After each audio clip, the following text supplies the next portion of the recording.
Then we're moving on to construction quality control plans. Again, example there would be pavements quality control plans that a lot of states have used going back to the early 90s, as far as what I'm aware of.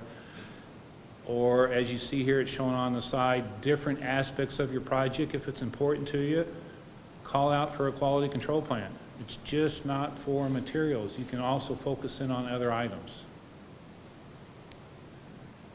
Okay, so do you guys have any particular items from the risk identified this morning that you may want to give that a shot? Again, you guys get to dictate your destiny in that area, but again, something to consider. Okay, as far as then we have possibly looking in for quality system manuals. In this case, it talks about for producers, fabricators, and manufacturers. For those entities that supply products for your projects, does your current design bid build process work pretty good? And is it spelled out? And is that a key document or manual that would be referenced in your RFP for the contractor to implement?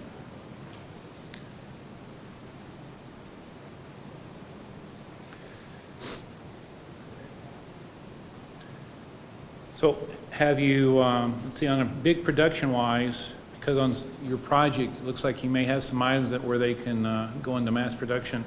Have you had any issues with producers, fabricators, and manufacturers not meeting your specs?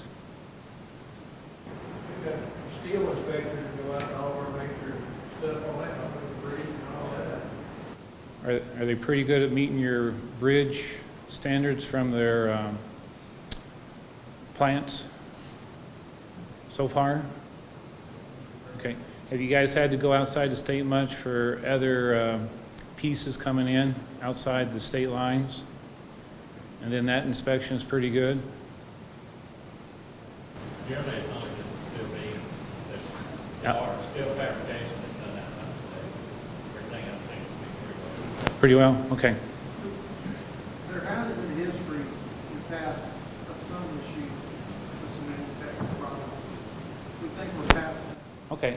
Well, yeah, so again, if there's something you guys want to focus in on and or see a problem, the RFP is a good place to call it out and be a little more protective on your guys' side as far as what you want the contractor to provide you.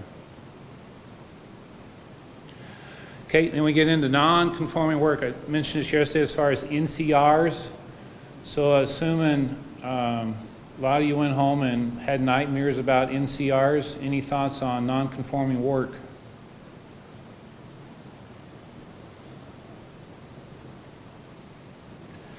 Okay, on this side it's talking about quality control procedures to address non-conforming work.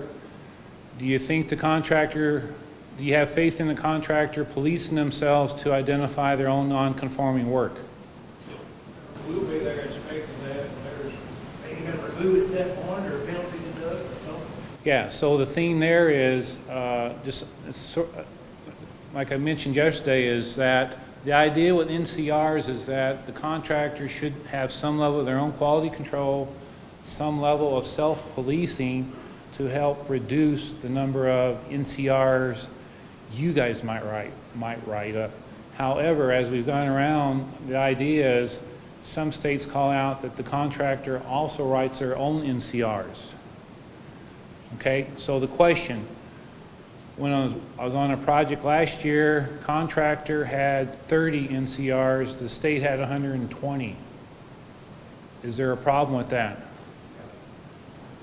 Yeah, so the thing is there should be somewhat of a reasonable correlation that if the contractor's really self-policing themselves and how you set up the philosophy of quality assurance, they should be pretty close. So there had to be some separate meetings to walk the contractor through to help encourage them, motivate them to get in line with the state's inspections. So again, that's the kind of stuff you may want to spell out and or have maybe some focus meetings up front early in the project to help set your line in the sand to get the contractor's attention. Otherwise, again, for your construction staff, you're going get them stressed out and or maybe burn the midnight oil trying to resolve what the contractor may be trying to get through you. Okay, and then the other thing on the third bullet, that's how we, at least on this one project, discovered there was such a difference in correlation. So the tracking is important, and the other thing there as far as NCR is, by having a timely, updated meeting for status of the NCR is important. Because for me, a couple years ago, when I went on a national review on design build, went 5 different states, I specifically asked them about that. How many states do you think had paid for their full price for the NCRs initially?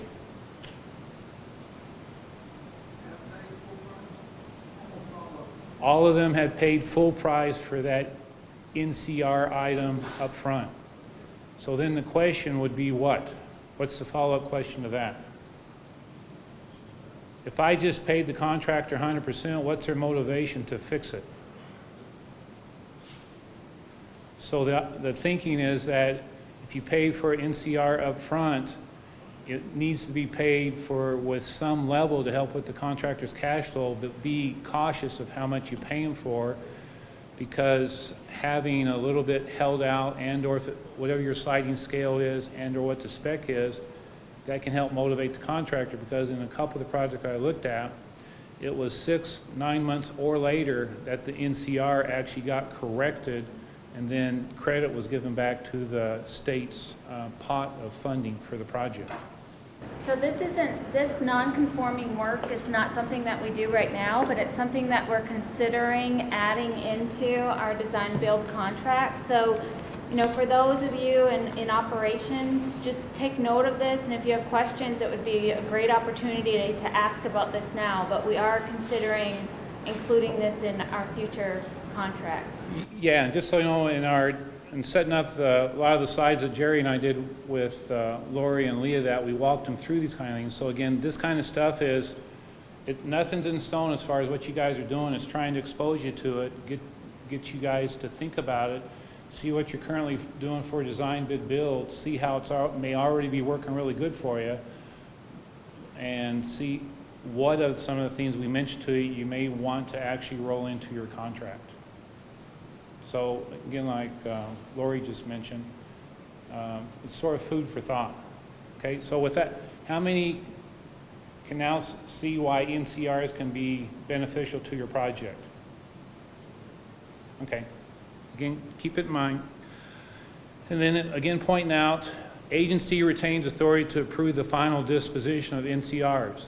Again, when we're talking about eligibility, funding and that, depending on how you have it written up, typically there may be a referee sample, at least on the material side, but for other issues, if it's an NCR, you may want to highlight that your group, whatever, or your person, say in this case Leah, has the final call, and that she's the deciding party when and if it gets appealed to that level. Okay, application of QA specs. Talking about, I just mentioned to you yesterday, a lot of the states with design build, they're considering actually developing their own design build specs, because a lot of state specs may have the cookie method, recipe method, depending on what you call it, or the end result method. A lot of the days, a lot of states are trying to look at performance measures, and that's something that eventually things are evolving to as far as federal highways. But again, just something for your consideration to to tweak your specs, or at least as you're just getting started on some projects, look at your project specs. When you say may, should, or shall, put on your contractor's hat, give it a fresh look, and say, hey, if it's a may, should, or shall in this design build, how will they play with the mays and should? So off the top, if it says the may or should to the contractor, what do you think they'll do? Okay, if you give your daughter the keys for the car to go out for the night and tell her she should be home by 10, will she be there? Okay, how many parents are better than me? Because mine sure didn't. So again, those are kind of things you got to think about with the contract. You got adult people, and the gamemanship will be played a lot to a higher level than you may be accustomed to. So be aware of that.